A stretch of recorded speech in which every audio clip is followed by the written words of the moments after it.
Hello, good morning to all class 7 के बच्चे। जो हिंदी पढ़ने वाले बच्चे हैं, हम आपको पढ़ा रहे थे कविता पहली, पुष्प की अभिलाषा। माखनलाल चतुर्वेदी जी द्वारा रचित इस कविता में कवि ने फूलों की क्या ख्वाहिश होती है, फूलों की क्या आरजू होती है, उनको हमारे सामने प्रकट किया है। माखनलाल चतुर्वेदी जी फूल के माध्यम से हर एक व्यक्ति के मन में देश प्रेम की भावना को संचारित कर रहा है। फूल की एकमात्र अभिलाषा ये है कि वो उन वीरों के चरणों को स्पर्श करे। यानी कि अगर हम ये कहें इस वाक्य को बदलकर कि फूलों को न चाहते हुए भी प्रेमी माला में उसके बालों में सजाया जाता है। सम्राट, बड़े बड़े राजा महाराजा मरने पर उनकी अर्थियों पर सजाते हैं। मंदिरों में ईश्वर के गले का हार बन जाते हैं, देवताओं के सिर की शोभा बन जाते हैं। और अंत में फूल की ये ख्वाहिश होती है, उसकी अभिलाषा होती है कि उसे ऐसे रास्ते पर बिछा दिया जाए, ऐसे पथ पर फेंक दिया जाए, या ऐसे मार्ग में उसको डाला जाए जिस मार्ग पर, यानी कि जिस मातृभूमि के लिए अपने प्राणों की आहुति देने वाले ऐसे वीर शहीद जो देश के लिए अपने प्राणों की आहुति दे देते हैं, उन मार्गों में, उन रास्तों पर फूल ये चाहता है कि मुझे उस राह पर बिछा दिया जाए। तो माखनलाल चतुर्वेदी जी का भी यही कहना है कि फूल की एकमात्र अभिलाषा ये है कि वो उन वीरों के चरणों को स्पर्श करे जो देश के लिए बलिदान देने के लिए निकल पड़े हैं, या जो देश के लिए अपना बलिदान दे रहे हैं।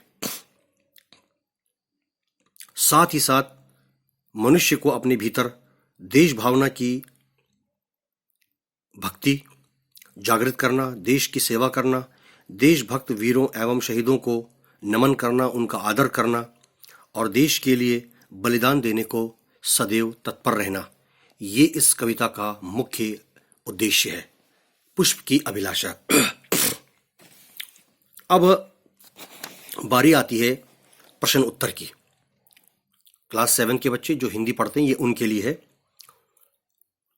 पहला प्रश्न है, पुष्प बार बार चाह नहीं, कॉमा के अंदर बंदे चाह नहीं, यानी कि न चाहते हुए भी कहकर क्या जताना चाहता है। तो इसका उत्तर है, पुष्प को न चाहते हुए भी सुरबाला के गहनों में, प्रेमी माला में, सम्राटों के शव पर, देवों के सिर पर डाला जाता है, उसके न चाहते हुए भी।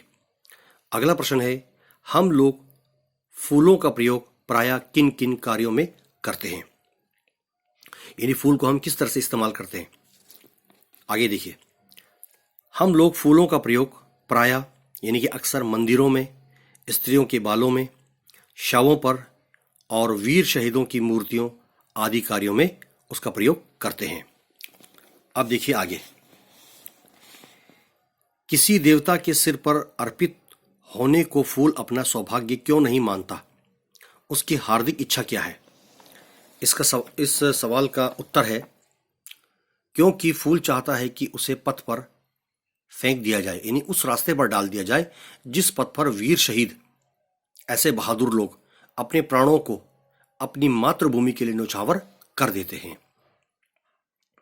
अगला प्रश्न है, कविता में फूल ने जो अभिलाषा व्यक्त की है उसकी भावना का आप कितना सम्मान करते हैं।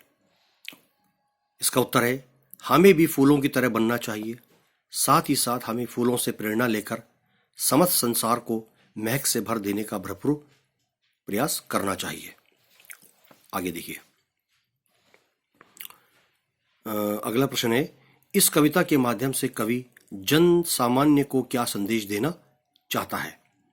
तो इसका उत्तर है, इस कविता के माध्यम से, यानी कि पुष्प की अभिलाषा, इस कविता के जरिए कवि जन सामान्य को देश प्रेम की भावना को जागृत करने का संदेश देना चाहता है। अब आ जाइए आप आगे, फिल इन द ब्लैंक्स, यानी कि रिक्त स्थानों को भरिए। पहला है, फूल चाहता है कि उसे खाली जगह में आएगा वनमाली तोड़ ले। अगला है फूल सम्राटों के शव पर अर्पित होना नहीं चाहता है। ग है फूल को मौका तब मिलता है जब वो वीरों की मातृभूमि पर चढ़ाया जाता है। मातृभूमि पर शीश चढ़ाने का अर्थ है कि देश के लिए बलिदान देना, अपने प्राणों की आहुति देना। और अंतिम है, इस कविता के कवि हैं माखनलाल चतुर्वेदी जी। एक प्रश्न आता है शब्द ज्ञान। दिए गए शब्दों के दो दो पर्यायवाची समान अर्थ वाले शब्द लिखिए।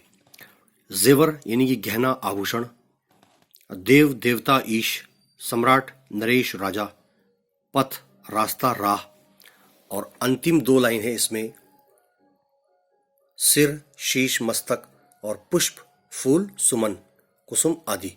तो ये थे कुछ इस प्रकार के प्रश्न उत्तर। इनको आप पढ़ते रहिए, समझते भी रहिए। धन्यवाद।